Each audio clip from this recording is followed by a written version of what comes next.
welcome to my YouTube channel Informative Spot. Today we will discuss a theorem based on greatest common divisor. The theorem is the GCD of two integers can be expressed as their linear combination.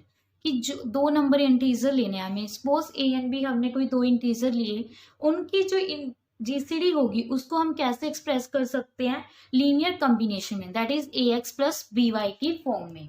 GCD of two integer, इसको solve करते हैं, proof करेंगे अब इसको. GCD of two integers, दो integer लिए हमने a and B. A and b क्या लिए? दो इंटीजर. हमें क्या प्रूफ करना है कि जो जीसीडी होगी ए एंड बी की वो किसके इक्वल आएगी? Linear combination of these two number a x plus B y में. ठीक है, तो इसकी क्या करनी है, अब हमें प्रूफ करना है. तो इसको प्रूफ करने के लिए सबसे पहले क्या करते हैं, एक सेट अज्यूम करते हैं एस. जो एस सेट है वो क्या है हमारे पास? ए एक्स प्लस बी वाई. और जो ए एक्स प्लस बी वाई है वो क्या है हमारे पास? Greater then 0. अब सबसे पहले अगर हमने सेट अज्यूम किया तो सबसे पहले हम ये शो करेंगे जो ये सेट है वो फाई नहीं है, मीन्स ये खाली सेट नहीं है. तो इसके लिए कैसे प्रूव करेंगे? हमने जीसीडी की डेफिनेशन देखी थी. जीसीडी में क्या होता है कि जो दो इंटीजर लिखते हैं ना, इन दोनों में से कोई एक नॉन जीरो होता है, means at least one non zero. दोनों में से कोई एक नॉन जीरो तो होगा ही होगा, दोनों जीरो नहीं होंगे हमारे पास, राइट. हम सपोज करते हैं कि जो ए है वो क्या है हमारे पास? जीरो नहीं है. देन अगर ए जीरो नहीं है तो जो ए का मोड मैं लिख सकती हूँ वो क्या होगा? Greater than 0. ए के मोड को क्या लिख सकती हूँ? Greater than 0. दैट मीन्स अगर ए का मोड क्या है? ग्रेटर देन 0, तो ए की वैल्यू मेरे पास पॉजिटिव भी आ सकती है और नेगेटिव भी. तो ए के मोड को मैं क्या ऐसे लिख सकती हूँ? A into X plus B into 0. इस फॉर्म में बनाना था तो b इंटू 0 कर दिया, ये फॉर्म 0 ही रह जाएगी. a इंटू एक्स, और जो यहाँ पे x होगा वो वेरी करेगा, वो क्या वैल्यू देगा?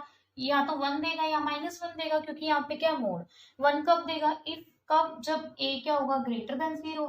-1 जब if a is less than 0. तो ये क्या आ गया? जो a का मोड है a dot x plus b dot 0, तो इस फॉर्म में बन गया a x plus B Y की जो y है वो 0 है.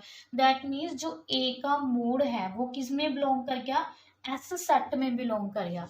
दैट मीन्स हम कह सकते हैं कि जो एस सेट है हमारा वो क्या है? फाई नहीं है, मीन्स खाली सेट नहीं है. अगर मैंने आपको डिवीजन एल्गोरिथम में भी जब करवाई थी तो मैं बताया था कि अगर हम कोई भी सेट एज्यूम करते हैं और वो फाई नहीं होता तो कोई ना कोई एक सेट में एक एलिमेंट होता है जो लीस्ट एलिमेंट होता है by well ordering principle. Okay, तो एस क्या है? फाई नहीं है. दैट मीन्स यहाँ पे क्या होगा? एक by well ordering principle there exist an integer which is smallest integer exist करेगा. वो स्मॉलेस्ट इंटीजर हम सपोज करते हैं डी है. वो स्मॉलेस्ट इंटीजर क्या है? डी. याद रखना जो डी है वो स्मॉलेस्ट इंटीजर लिया हमने, ठीक है. अगर डी है तो डी किसके इक्वल आएगा? मीन्स अगर डी है तो डी इस टर्म के इक्वल आ जाएगा, ए एक्स प्लस बी वाई के. डी किसके इक्वल आ गया? A x plus B y के. यहाँ तक हमने फाई क्या है प्रूफ कर दिया कि सेट क्या फाई नहीं होगा. अब हमें एक्चुअली प्रूफ क्या करना है? D is equal to a x plus B y. हमें प्रूफ करना है कि जो जीसीडी ऑफ ए बी है वो क्या आएगी? ए एक्स प्लस बी वाई. ए एक्स प्लस बी वाई तो आ गई इज इक्वल टू डी को. अब हमें क्या प्रूफ करना है? हमें क्लेम क्या करना है कि जो डी है वो क्या होगा हमारे पास? GCD of A and B. A B की जीसीडी होगी. हमें डी को प्रूफ करना है. आइए इसका प्रूफ करते हैं. अब क्या करते हैं? डी को क्या प्रूव करना है? GCD of a b. तो हम क्या लेते हैं कि जो ए है वो किसको डिवाइड कर रहा है हमारे पास? डी को. जो ए है वो किसको डिवाइड कर रहा है हमारे पास?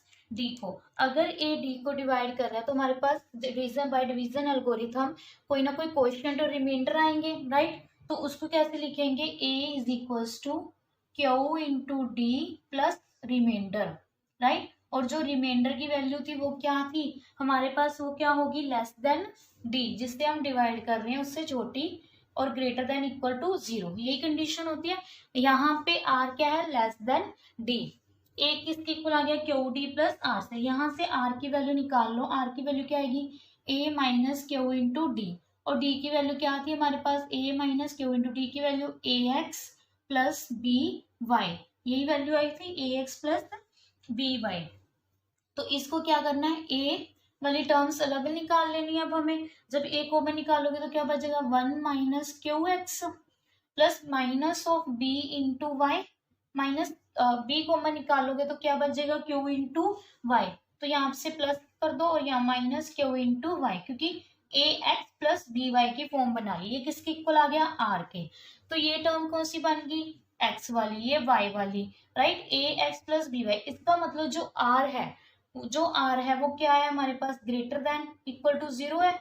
और आर की value x plus B y, इसका मतलब जो आर है वो किसको बिलोंग कर गया, हमारे सेट को। सेट में भी यही कंडीशन थी ना कि जो ये वाली टर्म होगी वो ग्रेटर देन 0 होगी, ग्रेटर देन 0 ही है हमारे पास। और ये A x plus B Y form भी बन रही है, तो आर किसको बिलोंग कर गया, एस सेट को। तो अगर आर एस सेट को बिलोंग कर गया और आर क्या है हमारे पास, लेस देन डी। लेकिन हमने क्या अज्यूम किया था, जब सेट फाइव नहीं आया था तो हमने कहा था जो डी होगा वो लीस्ट होगा, मतलब सबसे छोटा होगा, स्मॉलेस्ट इंटीजर होगा। लेकिन यहाँ से क्या आ गया, जो डी से भी स्मॉलेस्ट इंटीजर आ गया आर, जो किसको बिलोंग कर रहा है, एस सेट को। इसका मतलब कि हमने जो एज्यूम किया कि जो आर होगा हमारे पास, वो हमारी कंट्राडिक्शन क्या आ गई, चॉइस ऑफ डी रोंग आ गई। तो इसका मतलब जो आर है वो क्या होगा हमारे पास, यहाँ पे 0 होगा, राइट। आर की वैल्यू क्या होगी, 0। अगर आर, सॉरी यहाँ पे आर ग्रेटर देन, अगर आर ग्रेटर देन 0 है तो ये एस को बिलोंग कर देगा। लेकिन आर इक्वल टू 0 भी तो है, इसका मतलब आर की वैल्यू क्या होगी हमारे पास, इक्वल टू 0। अगर आर की वैल्यू इक्वल टू 0 है, यहाँ पे पुट कर दो, तो ए किसके इक्वल आ जाएगा हमारे पास, Q into D K, right. A किसके इक्वल आ गया, A is equal to Q into D K. अब by division, divisibility A is equal to Q D, Q क्या है, कॉन्स्टेंट। तो यहाँ से हम क्या लिख सकते हैं कि जो दैट इज जो डी है, दैट इज जो डी है वो किसको डिवाइड कर गया, ए को, राइट। डी किसको डिवाइड कर गया, ए को। दैट मीन सिमिलरली जो डी है वो किसको डिवाइड कर जाएगा, बी को। सॉरी यहाँ पे ऐसे आएगा टर्म, ठीक है। डी किसको डिवाइड कर गया, ए को। सिमिलरली ऐसे स्टेप करेंगे बी के लिए, तो डी किसको डिवाइड कर जाएगा, बी को। इसका मतलब डी ए को भी डिवाइड कर रहा है, डी बी को भी डिवाइड कर रहा है। तो जीसीडी की डेफिनेशन के अकॉर्डिंग सबसे पहले कॉमन डिवाइजर हो गया, डी क्या हो गया हमारे पास, कॉमन डिवाइजर। लेकिन जीसीडी की डेफिनेशन क्या कहती है कि अगर मान लो कोई और भी कर रहा है इसको, तो वो डी से क्या होना चाहिए, छोटा। हम एज्यूम कर लेते हैं कि कोई सी है जो ए को भी डिवाइड कर रहा है और सी है जो बी को भी डिवाइड कर रहा है। अगर सी ए को भी और सी बी को भी, तो मैंने आपको डिविजिबिलिटी की प्रॉपर्टी बताई थी, अगर ये सेम है तो इसको मैं लिख सकती हूँ कि C divide A x plus B Y, right. तो सी किसको डिवाइड करेगा, A x plus B Y को। और A x plus B Y की वैल्यू कितनी है हमारे पास, डी। ये डी थी ना, तो सी डिवाइड्स डी। अगर कोई भी नंबर सी डिवाइड्स डी है तो इसका मतलब क्या होता है, डी बाई सी।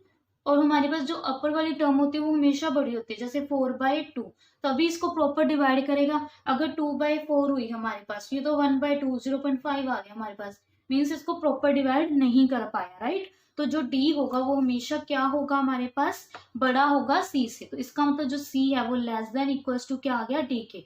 और यहाँ फिर 4/4 भी तो दैट वाइज इक्वल का साइन लगाया, तो ये सेकंड कंडीशन भी हमारी फुलफिल होगी। तो इसका मतलब क्या हो गया, जो डी होगा वो क्या होगा, greatest common divisor, greatest common divisor.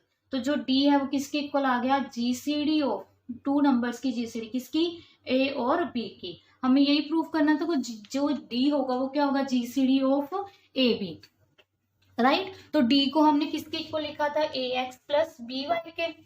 D को किसके इक्वल लिखा था, a x plus B y के। D is equals to a x plus B y, यही स्टेप लिखा था हमने। और डी की वैल्यू क्या आई है, GCD of a b, GCD of a b is equals to a x plus B Y.